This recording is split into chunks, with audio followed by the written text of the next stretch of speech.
शिवपुरी गांव में शारदा नाम की एक गरीब बुजुर्ग महिला अपने बेटे रोशन, बहू गंगा और पोते गुड्डू के साथ रहती थी। शारदा देवी प्रतिदिन सुबह तड़के उठकर स्नान करती और फिर भगवान शिव की पूजा करने घर के मंदिर में बैठ जाती। रोशन एक लकड़हारा था। शिव भगवान की कृपा से लकड़ियां बेचकर अब उसकी अच्छी कमाई होने लगी। एक दिन रोशन ने शारदा से कहा, माँ, आपके आशीर्वाद से मेरा व्यापार बहुत ही अच्छा चल रहा है। मैंने अब एक नया घर ले लिया है। कुछ दिनों बाद हम वहीं रहने चले जाएंगे। ये तो सचमुच बड़ी ही खुशी की बात है बेटे। अच्छा ये बता, तूने हमारे साथ साथ भगवान के रहने के लिए भी नए घर में मंदिर बनवाया या नहीं? ये बात सुनकर गंगा कहती है, माँ जी, आप सारा दिन पूजा पाठ ही करती रहती हैं।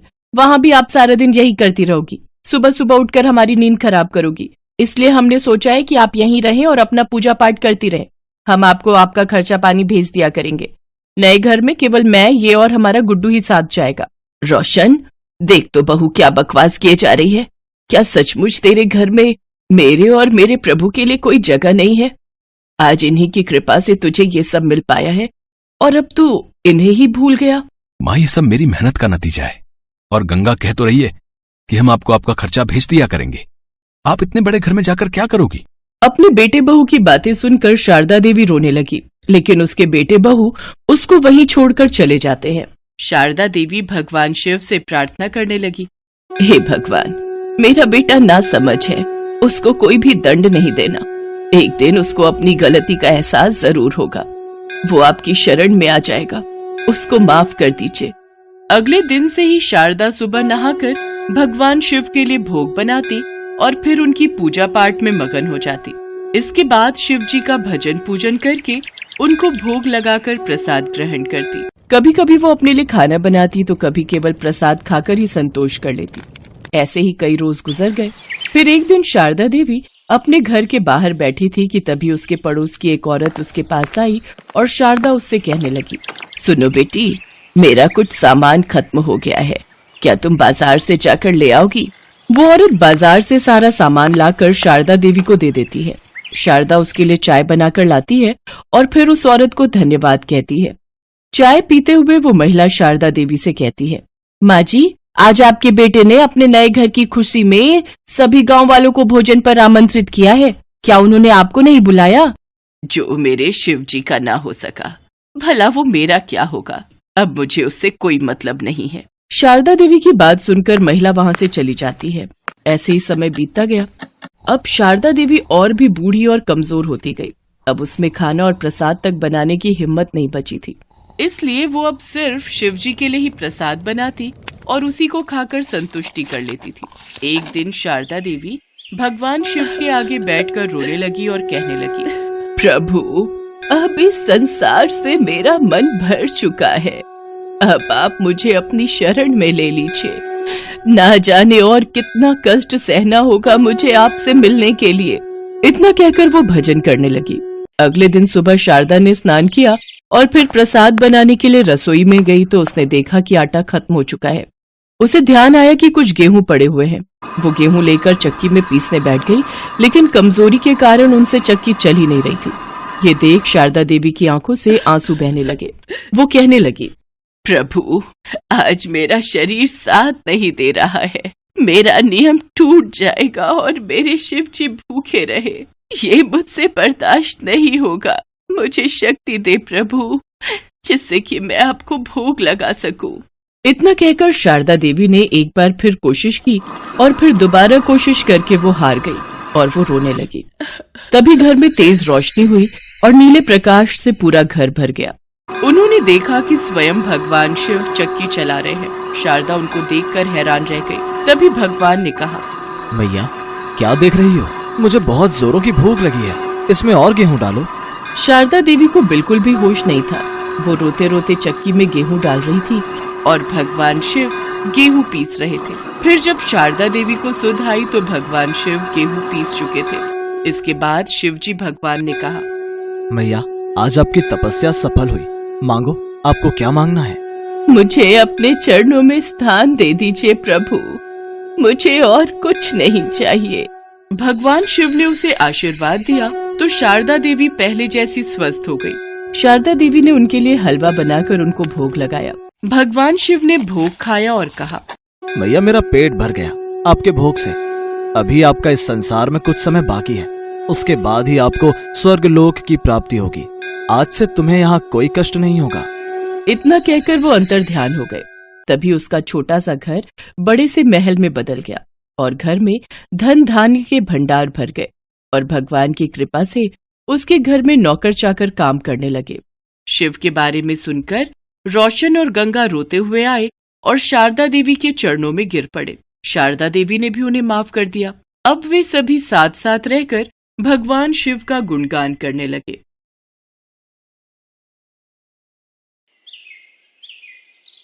एक गांव में शिवम नाम का एक दूध वाला रहता था। उसके पास 2 भैंसें थी। वो हर सुबह उनका दूध निकालता और पूरे गांव में घूमकर बेचा करता था। शिवम का रोजाना का एक नियम था।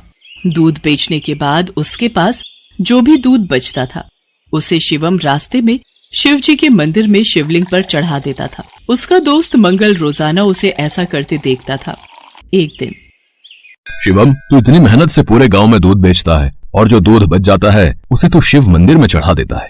बाकी लोग तो शिवलिंग पर थोड़े से दूध में पानी मिलाकर चढ़ाते हैं। तू भी ऐसा किया कर और बाकी बचे दूध को इकट्ठा करके उसकी दही और घी बनाकर बाजार में बेच दिया कर। इससे तेरी दुगनी कमाई होगी। मंगल, मैं भोलेनाथ को अपना पिता मानता हूँ, इसलिए उनकी भक्ति और सेवा करता हूँ। भोलेनाथ की कृपा से मेरी इतनी कमाई हो जाती है जिससे मैं खुश रहता हूँ। शिवम मंगल की बात पर ध्यान नहीं देता। वो नियम से ही रोजाना दूध चढ़ाने का कार्य करता रहता था।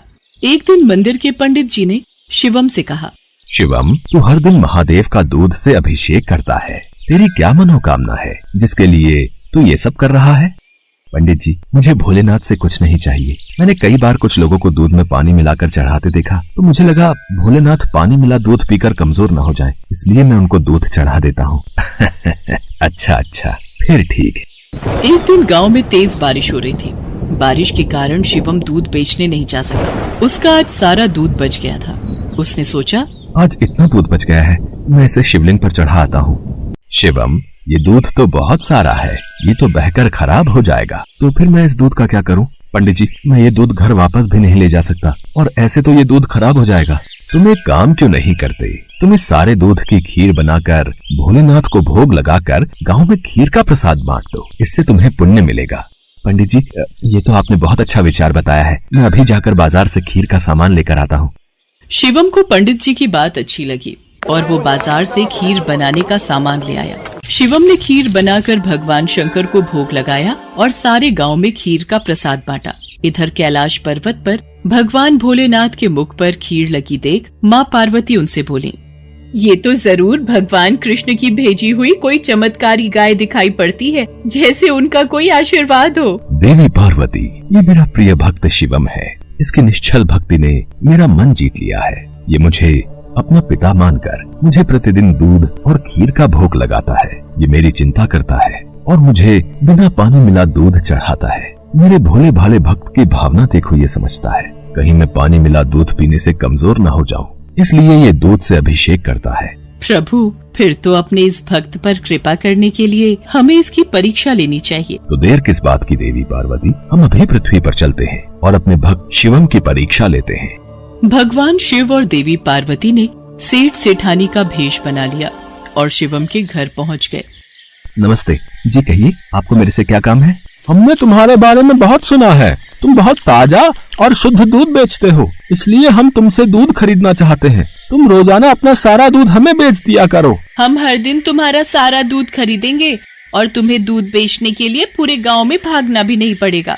हमारे लोग यहीं से दूध ले जाएंगे और पैसे तुम्हें दे देंगे। मैं आपको सारा दूध नहीं दे सकता। मेरी भैंसें जितना दूध देंगी उसमें से थोड़ा दूध मैं भोलेनाथ के अभिषेक और खीर के प्रसाद के लिए रखूंगा। पर हमें तो रोजाना बहुत दूध चाहिए। तुम सारा दूध दे दो, भले ही दाम 4 गुना ले लो, तुम्हारी अच्छी कमाई हो जाएगी। नहीं सेठ जी, मैं आपको सारा दूध नहीं दे सकता। आपको दूध लेना है तो मैं शिव मंदिर के हिस्से का दूध अलग करके ही आपको दे सकता हूँ, नहीं तो कोई बात नहीं। चलो भाग्यवान, हम कहीं और से दूध पता कर लेंगे। ये तो कोई बहुत बड़ा शिव भक्त जान पड़ता है। सेठ और सेठानी वहाँ से चले गए। कुछ दूर जाकर उन्होंने एक गरीब ब्राह्मण का भेष बना लिया। देवी पार्वती, अब हमें अपने भक्त की परीक्षा किसी और तरह लेनी होगी। भगवान शंकर और माँ पार्वती मंदिर की सीढ़ियों पर बैठ गए। शिवम दूध बेचकर मंदिर जा रहा था। उसने एक गरीब ब्राह्मण ब्राह्मणी को रोते देखा। आप दोनों क्यों रो रहे हो? मुझे अपनी परेशानी बताओ, शायद मैं आप दोनों की सहायता कर सकूं। बेटा, हम दोनों कई दिनों से भूखे हैं, हमारे पास खाने को कुछ नहीं है। आप परेशान मत होइए, मेरे पास कुछ दूध बचा हुआ है और एक डिब्बे में ये खीर है। आप ये दूध पी लो और ये खीर खा लो, इससे आपका थोड़ा पेट भर जाएगा। भगवान शंकर तुम्हारा भला करें बेटा, आज तुमने हमें ये दूध और खीर खिलाकर तृप्त कर दिया। यदि मैं आपको भूखा छोड़कर भगवान भोलेनाथ को ये दूध और खीर का भोग लगाता तो वो भी इसे ग्रहण नहीं करते, क्योंकि जिस तरह से मैं उन्हें अपना पिता मानता हूँ तो वो भी तो आपके पिता हैं, तो मैं उनकी संतान को भूखा कैसे रख सकता था। इसलिए मैंने ये दूध और खीर आपको दिया। पर बेटा, ये प्रसाद और दूध तो तुम भगवान भोलेनाथ के लिए लाए थे, तुमने हमें दे दिया। तुमने हमारे लिए अपना नियम क्यों तोड़ दिया? शिवम की भोली भाली और पवित्र बातों को सुनकर भगवान शंकर और देवी पार्वती अपने असली रूप में आ जाते हैं। उन्हें देखकर शिवम उनके चरणों में गिर जाता है। शिवम, मैं तुम्हारी सच्ची भक्ति से बहुत प्रसन्न हूँ। मांगो, क्या मांगते हो? प्रभु, मुझे आपकी भक्ति के सिवा और कुछ नहीं चाहिए। मुझे आपकी भक्ति करके जो खुशी मिलती है उससे बढ़कर मेरे लिए कुछ भी नहीं। शिवम, तुम मेरे सच्चे भक्त हो। आज के बाद तुम्हारे जीवन में कोई दुख नहीं रहेगा। मेरा आशीर्वाद सदैव तुम्हारे साथ रहेगा। शिवम को अपना आशीर्वाद देकर भगवान शंकर और माँ पार्वती अंतर्ध्यान हो जाते हैं। उस दिन के बाद शिवम का जीवन सभी प्रकार के सुखों से भर जाता है।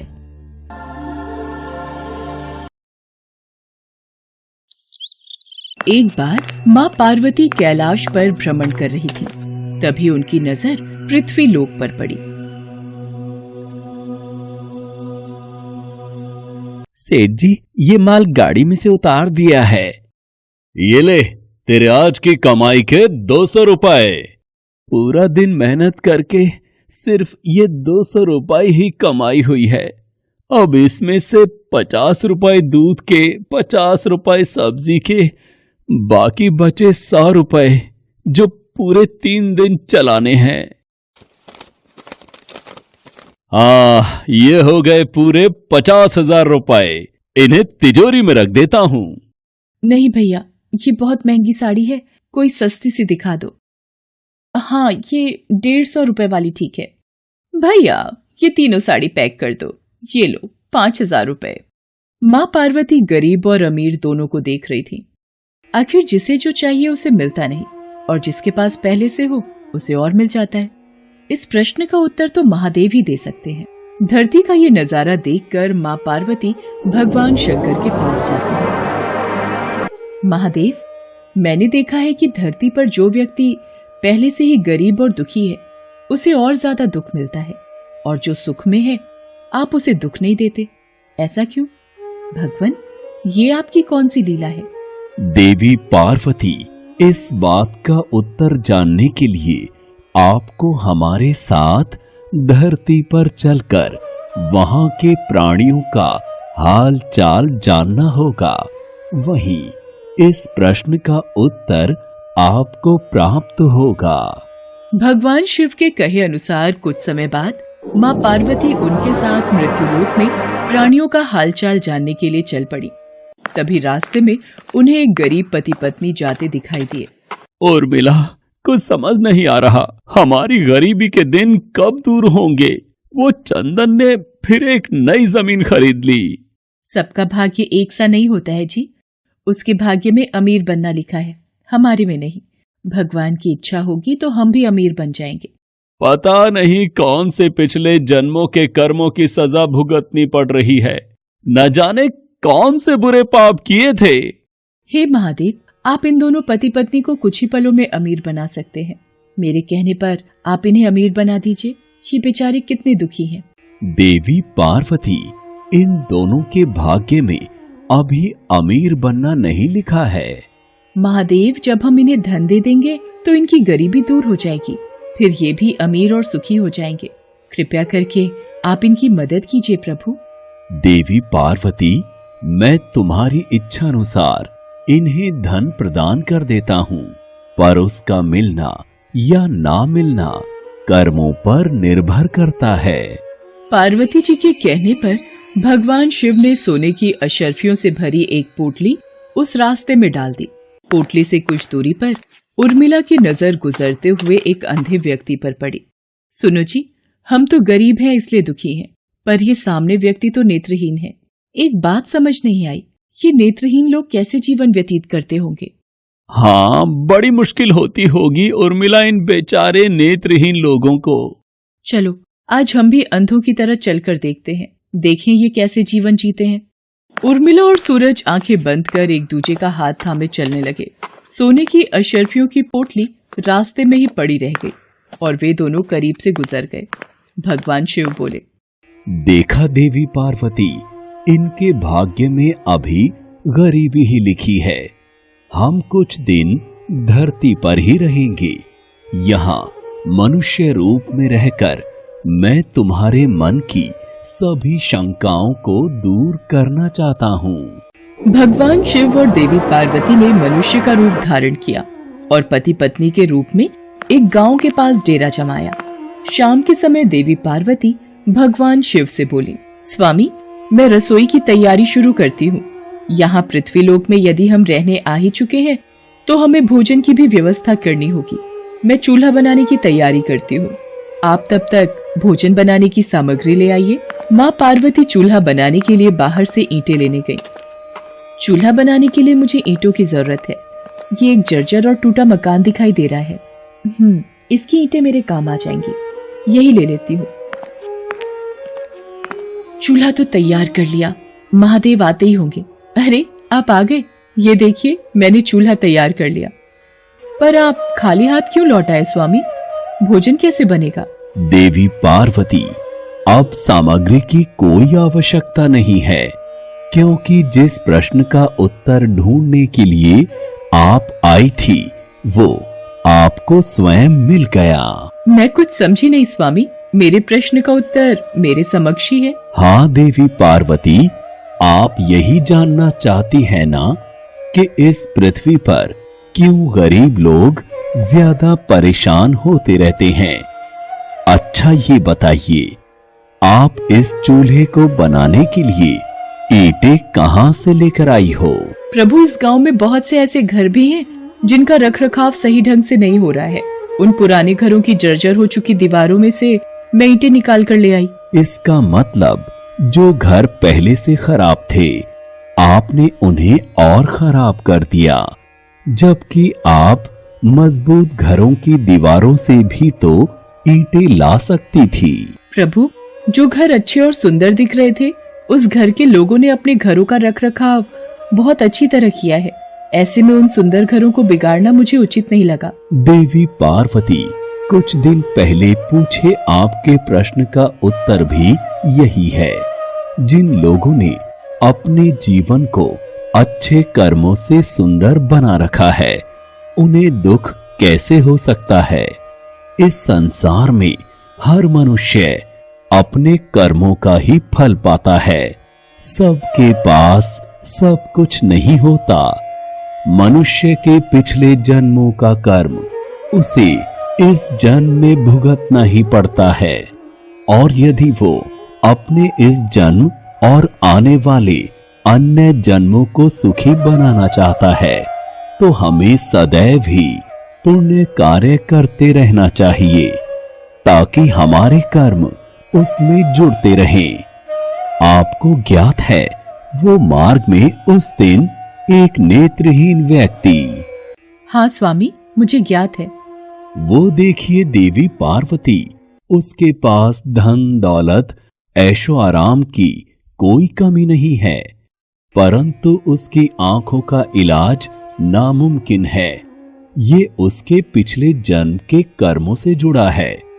उसने पिछले जन्म में जानबूझकर किसी निर्दोष की आंखों की रोशनी छीन ली थी, इसलिए ये इस जन्म में नेत्रहीन हो गया। पर इसके कुछ पुण्य कार्यों की वजह से ये अमीर बना। और वो गरीब पति पत्नी स्वामी? देवी, वो दोनों पिछले जन्म में एक कंजूस अमीर सेठ सेठानी थे जो कभी भी कोई दान पुण्य नहीं करते थे, इसलिए इस जन्म में उन्हें गरीबी और दुख मिला। पर इन दोनों के अच्छे कर्म इनका आगे का जीवन सुखी बना सकते हैं। इस पृथ्वी पर कोई भी मनुष्य पूरी तरह से सुखी नहीं है देवी। हर मनुष्य के पास कोई न कोई दुख और समस्या है। मुझे उत्तर मिल गया है स्वामी। इस पृथ्वी पर सुखपूर्वक जीवन यापन करने के लिए मनुष्य को अपने द्वारा अच्छे कर्म करने चाहिए, ताकि उसे उसके पिछले बुरे कर्मों का फल न भुगतना पड़े, और फिर अपने प्रश्नों का उत्तर पाकर देवी पार्वती भगवान शंकर के साथ अपने रूप में आकर कैलाश वापस लौट गईं। भोला अपनी पत्नी और 2 बच्चों के साथ हरिपुर गांव में रहता था। वो गांव के साहूकार के पास मजदूरी करता था। भोला ने अपनी बहन की शादी के लिए साहूकार से कर्ज लिया था, जिसका भुगतान वो साहूकार को कई वर्षों से कर रहा था। भोला भगवान शंकर की बहुत पूजा करता था। ऐसे ही एक दिन मंदिर में शिवरात्रि का भव्य आयोजन था। वो पत्नी और बच्चों के साथ मंदिर पहुंचा, पर साहूकार भी वहां मौजूद था। मंदिर में दर्शन करने के लिए पुण्य करने पड़ते हैं, तो जैसे कंगाल के पास ऐसा क्या है भगवान शंकर को देने के लिए? बता, कोई दान दक्षिणा या कोई चढ़ावा? भोला उदास मन से पत्नी और बच्चों को लेकर वापस घर की ओर चल पड़ता है। तभी कुछ खाने को दे दो, बड़ी जोरों की भूख लगी है। भैया, ये आटे का हलवा है, अगर ये खाओ तो। हाँ, मुझे आटे का हलवा दे दो। भूख में तो प्रसाद और भी स्वादिष्ट लगता है। क्या नाम है तुम्हारा? मेरा नाम शिवा है। मैं काम की तलाश में हूँ। क्या आप मुझे कोई काम दे सकते हो? मैं कुछ भी कर लूंगा। पर मैं तो खुद एक गरीब मजदूर हूँ, गांव के साहूकार के पास मजदूरी करता हूँ। मैं तुम्हें भला क्या काम दूंगा? भैया, मुझे कोई भी काम दे दो, बदले में मुझे पैसे नहीं, बस रहने की जगह दे देना। भोला शिवा की मजबूरी देख हाँ कह देता है। अगले दिन से शिवा वहीं रहने लगता है और घर के काम में मदद करता था। एक दिन भोला अपनी पत्नी माला से बोला, माला, शिवा हमारे लिए इतना सब कुछ क्यों कर रहा है? बच्चों के लिए भी ये इतना दूध, फल, सब्जी सब ले आता है, पर कब तक हम इससे बिना पैसे दिए काम करवाते रहेंगे? तुम एक काम क्यों नहीं करते? साहूकार से कहकर इसे भी अपने साथ काम पर लगवा लो, वहाँ तो इसे काम के बदले पगार मिल जाएगी। भोला को माला की बात सही लगी। वो शिवा को लेकर साहूकार के पास जाता है और काम दिलवा देता है। शिवा भोला के साथ अब खेतों पर भी काम करने जाने लगा। साहूकार शिवा को जो भी पगार देता, वो पैसे शिवा भोला को जोड़ने के लिए रखवा देता था। भोला कई बार शिवा से कहता कि वो अपने पैसे वापस ले ले, परंतु शिवा उसे कहता कि जब वक्त आएगा ये पैसे तभी काम आएंगे। एक दिन साहूकार भोला और शिवा को किसी काम से दूसरे गाँव भेजता है। रास्ते में रात हो जाती है। जंगल का रास्ता था। तभी एक शेर के दहाड़ने की आवाज आती है। भोला घबरा जाता है। भोला भैया, आप तो भगवान शंकर के परम भक्त हो, तो डर कैसा? और जब भक्त मुसीबत में हो तो भगवान को भी सहायता के लिए आना ही पड़ता है। आप उस पेड़ के ऊपर चढ़कर बैठ जाओ, बाकी सब मैं देख लूंगा। शिवा, मैं तुम्हें अकेला छोड़कर कैसे पेड़ पर चढ़कर बैठ जाऊं? ये भी तो सही बात नहीं है। भोला भैया, आप निश्चिंत रहो, मुझे कुछ नहीं होगा।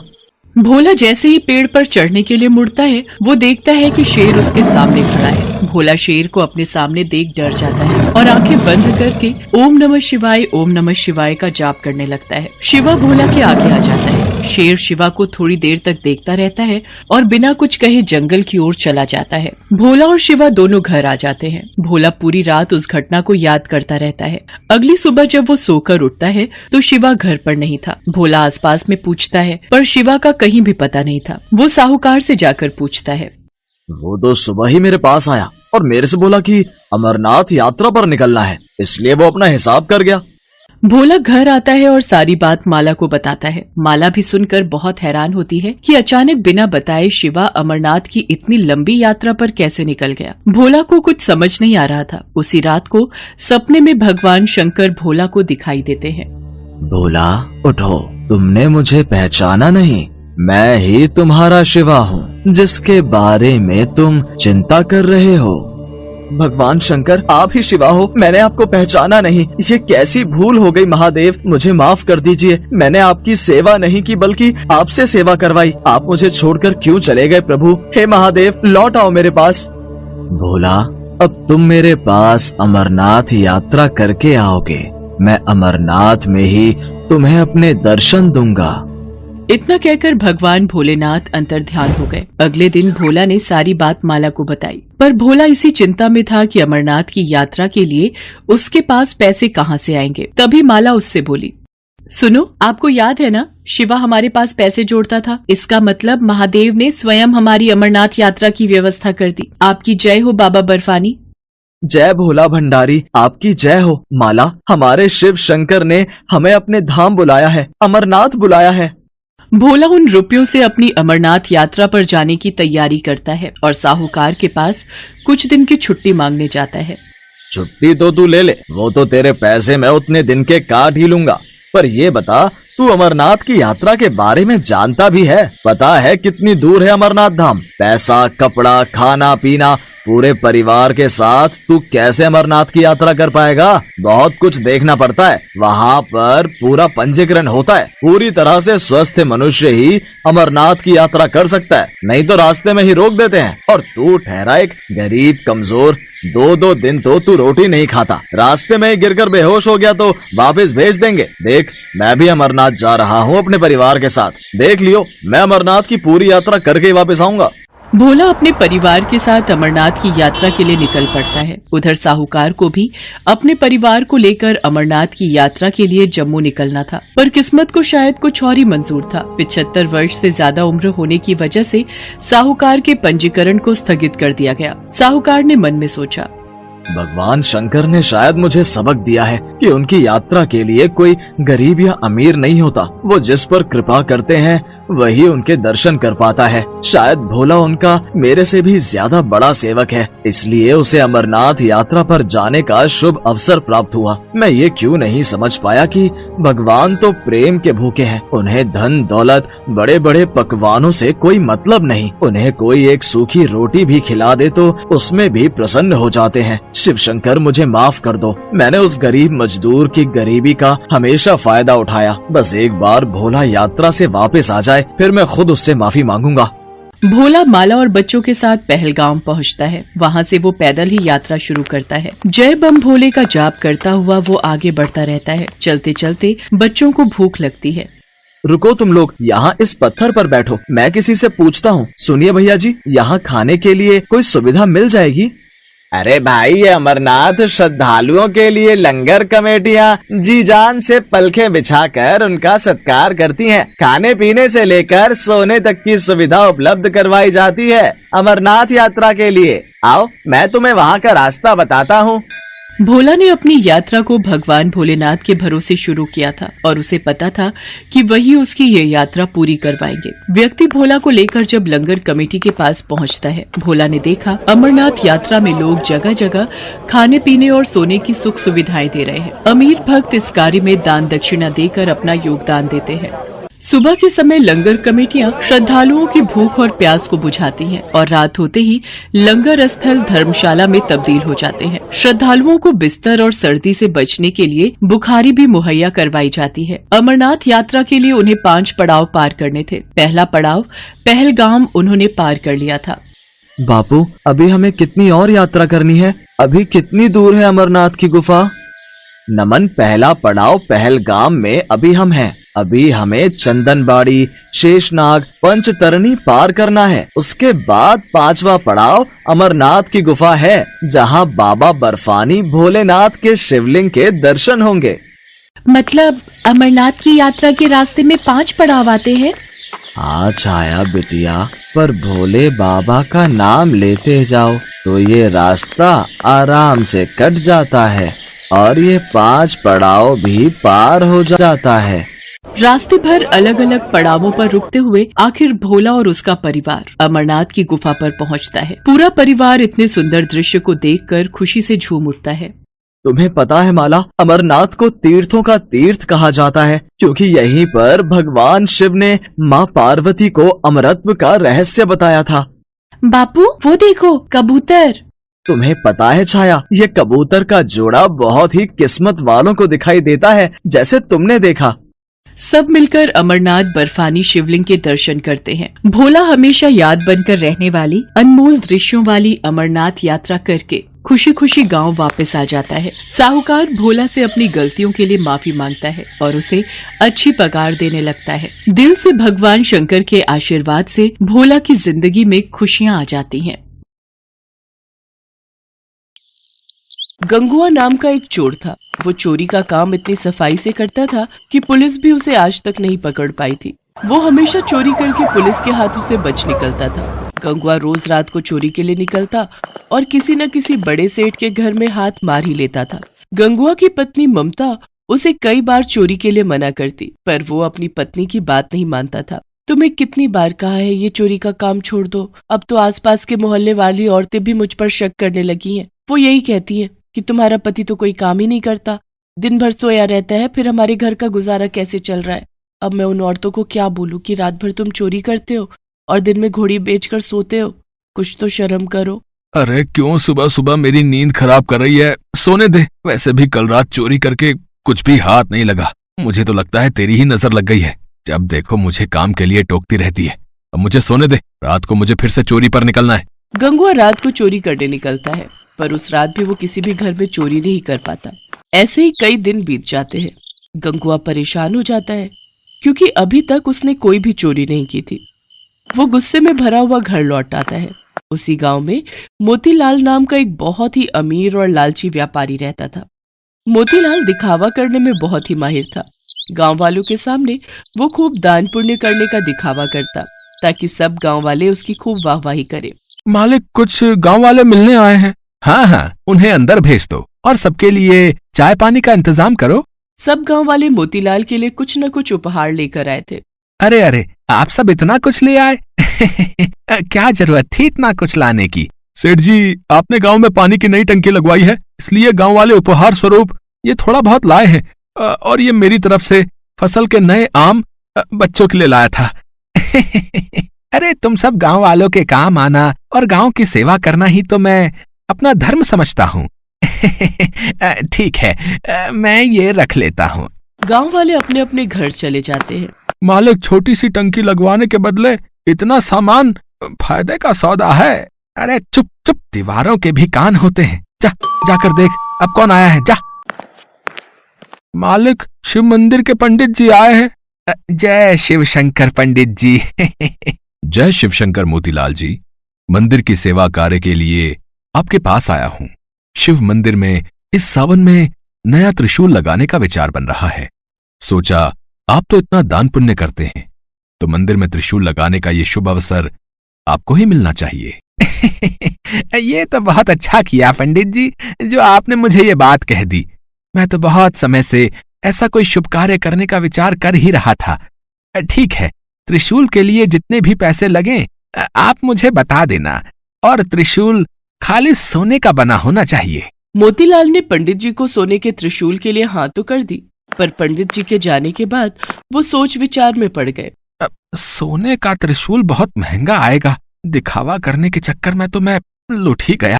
मोतीलाल ने शिव मंदिर में त्रिशूल लगवा ही दिया। सारे गांव वाले मोतीलाल की वाहवाही करने लगे। मोतीलाल घर लौट आया। उसी रात गंगुआ मोतीलाल के घर चोरी करने घुस गया, पर वो नहीं जानता था कि मोतीलाल जगा हुआ है। मोतीलाल ने गंगुआ को चोरी करते हुए पकड़ लिया। अच्छा, तो तू मेरे घर में चोरी करने आया था? तू नहीं जानता मेरा नाम मोतीलाल है। मोतीलाल, मेरे घर में चोरी करना असंभव है। मैं दिन के साथ साथ रात में भी जागता हूँ, समझा? लगता है मेरी किस्मत ही खराब है। इतने दिनों बाद चोरी करने का मौका मिला और वो भी पकड़ा गया। अब तो ये सेठ मुझे पुलिस के हवाले कर देगा। आज तक मैं पुलिस के हाथों पकड़ा नहीं गया, आज पहली बार मैं पुलिस के हाथों पकड़ा जाऊंगा। अरे अरे, घबरा क्यों रहा है? घबरा मत, मैं तुझे पुलिस के हवाले नहीं करूंगा, है? पर बदले में तुझे मेरा एक काम करना होगा। हाँ, आप जो भी कहोगे मैं करूंगा, पर मुझे पुलिस के हवाले मत करो। तुझे शिव मंदिर में लगे सोने के त्रिशूल की चोरी करनी होगी और वो त्रिशूल मुझे देना होगा। शंकर जी के त्रिशूल की चोरी? पर हाँ, शंकर जी के त्रिशूल की चोरी। तुझे अभी इसी समय त्रिशूल चुराकर मेरे पास लाना होगा, उसके बाद मैं तुझे छोड़ दूंगा। नहीं तो तू जानता है, मैं शोर मचा दूंगा और तुझे पुलिस के हवाले कर दूंगा। फिर पुलिस तुझे महीनों तक नहीं छोड़ेगी। हाँ ठीक है सेठ जी, मैं अभी जाकर त्रिशूल चुरा कर लाता हूँ। गंगुआ उसी रात शंकर जी के मंदिर जाता है और त्रिशूल को चुराकर सेठ मोतीलाल को दे देता है, पर गंगुआ को उस रात नींद नहीं आती। अगले दिन सुबह पूरे गांव में शोर मच जाता है कि शंकर जी के त्रिशूल की चोरी हो गई है। सुनो जी, तुम्हें पता है शंकर जी के मंदिर से सोने के त्रिशूल की चोरी हो गई है। कहीं ऐसा तो नहीं कि त्रिशूल तुमने चुराया हो? मुझे सच सच बता दो, अगर तुमने ऐसा अनर्थ किया है तो भगवान से क्षमा मांगकर त्रिशूल वापस मंदिर में लगा दो। तुम्हें पता है कभी कभी तो मुझे ऐसा लगता है तुम्हारे पापों के कारण ही आज तक मैं मां नहीं बन सकी। शायद तुम्हारे पापों की सजा हमें संतान का सुख न मिलकर मिल रही है। ममता रोने लगती है। गंगुआ जब ममता को रोते हुए देखता है तो उसे अपने ऊपर बहुत पश्चाताप होता है और वो ममता को सच सच बता देता है। मुझे माफ कर दो, मैं चोरी करने में इतना अंधा हो गया था कि मैंने भगवान को भी नहीं छोड़ा। मैंने अपने आप को बचाने के लिए शंकर जी के त्रिशूल को चुरा लिया और उस लालची सेठ मोतीलाल को दे दिया। अब मैं क्या करूं ममता? तुम पंडित जी को और गांव वालों को सब सच बता दो। डरो नहीं, सेठ मोतीलाल तुम्हारा कुछ नहीं बिगाड़ पाएगा। मैं तुम्हारे साथ चलती हूँ। गंगुआ मंदिर पहुंचता है। वहां पर गांव वालों की भीड़ लगी थी। सेठ मोतीलाल भी मंदिर में ही खड़ा था। सेठ जी, आपने इतने मन से भगवान शंकर के मंदिर में त्रिशूल लगवाया और देखिए कल रात को चोरी हो गया। सचमुच मैं इन सब बातों के लिए बहुत शर्मिंदा हूँ। पता नहीं चोर मंदिर के भीतर कैसे घुस गया। कोई बात नहीं पंडित जी, भगवान की जैसी मर्जी। अच्छा मैं चलता हूँ, कोई और सेवा हो तो बता देना। कहाँ चल दिए पंडित जी? कहीं त्रिशूल लेने तो घर नहीं जा रहे? क्या मतलब है तुम्हारा? क्या तुम जानते नहीं हो कि त्रिशूल की चोरी हो चुकी है? पंडित जी, चोरी का त्रिशूल सेठ मोतीलाल के घर पर ही है। अगर आप सबको यकीन ना हो तो आप इनके घर की तलाशी ले सकते हैं। ये तुम क्या कह रहे हो? सेठ मोतीलाल बहुत ही धार्मिक प्रवृत्ति के व्यक्ति हैं और त्रिशूल तो उन्होंने स्वयं ही मंदिर में लगवाया है, तो फिर त्रिशूल इनके पास कैसे हो सकता है? पंडित जी, ये सेठ मोतीलाल देखने में ही धार्मिक है पर मन से बहुत ही बुरी प्रवृत्ति के हैं। गंगुआ पंडित जी और गांव वालों को बीती रात की सारी सच्चाई बताता है, जिसे सुनकर सब लोग हैरान रह जाते हैं। सेठ मोतीलाल के घर की तलाशी लेने पर शंकर जी का त्रिशूल मिल जाता है। सेठ जी, ये त्रिशूल अब आप ही रखो। आप अब इस त्रिशूल को मंदिर में लगाने के अधिकारी नहीं हैं। भगवान तो श्रद्धा के भूखे होते हैं। यदि आपका मन नहीं था दान पुण्य करने का तो आप हम सभी को साफ साफ कह देते। ये दिखावा करने की कोई आवश्यकता नहीं थी। आज के बाद इस शिव मंदिर में आपके दिए पैसों का चढ़ावा नहीं चढ़ेगा। और पंडित जी, हम गांव वाले भी सेठ मोतीलाल के हाथों से कोई धर्म कर्म के कार्य में मदद नहीं लेंगे। हाँ, हर कोई सेठ मोतीलाल के खिलाफ हो जाता है। सेठ मोतीलाल अपना समूह लेकर घर चला जाता है। हे भोले शंकर, आज मैं आपके सामने ये प्रण करता हूँ कि मैं आज के बाद कभी भी चोरी नहीं करूंगा, हमेशा मेहनत की रोटी कमाऊंगा। गंगुआ, तुमने बहुत ही ईमानदारी का काम किया है। देखना, भगवान भोलेनाथ तुम्हें इसका फल अवश्य देंगे। उस दिन से गंगुआ ने चोरी करना छोड़ दिया। अब वो मेहनत मजदूरी करता था। ममता भी गंगुआ को मेहनत मजदूरी करते देख बहुत खुश थी। कुछ समय बाद ममता माँ बन जाती है और एक बहुत ही सुंदर बच्चे को जन्म देती है।